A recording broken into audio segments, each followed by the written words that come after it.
प्रत्येकाच्या मनामध्ये आहे. आम्ही असं ऐकलंय वर्तमानपत्राच्या माध्यमातून की 3 डिसेंबरला या देशाचे मुख्य निवडणूक आयुक्त यांनी पॉलिटिकल पार्टीला त्या ईव्हीएम बद्दल बोललेलं आहे. मला आपल्या सगळ्याच्या माध्यमातून एकच त्यांना निरोप द्यायचा, दुसरं काही जास्त बोलायची गरज नाही. जी प्रणाली, जी कार्यपद्धती पूर्ण जगाने नाकारलेली आहे, जगाने, मी पुन्हा सांगतो जरा समजून घ्या, जगाने नाकारलेली आहे. म्हणजे Japan, Germany, Spain, Europe, America, France सगळ्यांनी नाकारलेली आहे.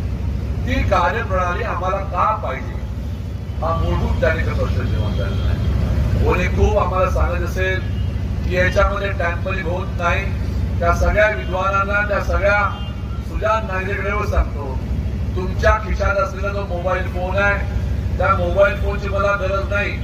तुम्ही तुमचे जे अकाउंट ऑपरेट करता त्याच्यात OTP मला देऊन टाका, मी 2 मिनिटात सांगून देईन त्याच्यामध्ये टॅम्पर होते काय ते.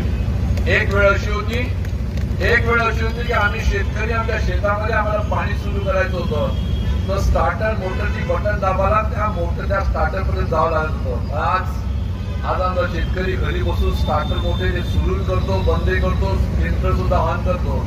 आणि आताच काही महिन्या अगोदर चंद्रावरचं यान आपलं थोडं बिघडलं होतं, तर आपल्या ज्या वैज्ञानिक त्यानं भारत देशाच्या भूमीवरून ते दुरुस्त केलं होतं. मग इलेक्ट्रॉनिक मशीनचा विषय ट्रान्सफर होतो नाही होतो हे सांगायची गरज नाही. तर कुठलीही इलेक्ट्रॉनिक मशीन असली तर त्याचा सोर्स कोड असतोच. बिना सोर्स कोडची इलेक्ट्रॉनिक मशीन तयार होत नाही. कोणी किती जरी म्हणत असेल, आणि ज्यांनी आविष्कार केला, एलन म्हणून जे अमेरिकेतले आहेत, त्यांनी सांगितलेलं आहे की ह्या सगळ्या हॅक होतातच. मग आमचं एवढंच म्हणणं आहे की ही लोकशाही, या देशाचं स्वातंत्र्य आपल्याला कायम ठेवत असेल तर आम्हाला याच उत्तर द्या की जगामध्ये जी कार्यप्रणाली त्या ठिकाणी बंद केलेली आहे सगळ्या देशांनी, ती कार्यप्रणाली तुम्हाला का ठेवायची आहे. तुम्ही हे विसरू नका की ज्यावेळेस सुरुवातीला काँग्रेसच्या सरकारच्या काळामध्ये मशीन आली तर तुम्हीच लोकांनी प्रचंड विरोध केला होता आणि त्या संबंधी पुस्तकही त्या ठिकाणी छापलं होतं.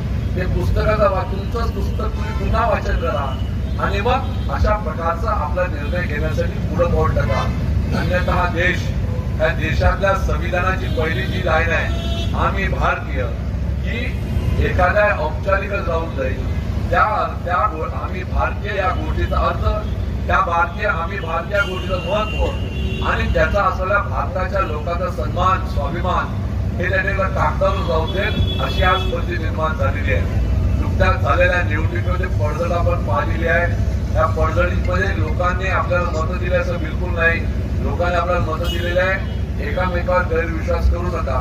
पण लढाई मोठी आहे. या मोठी लढाईमध्ये मोठी त्या ठिकाणी आपल्याला तयारी करावी लागणार आहे.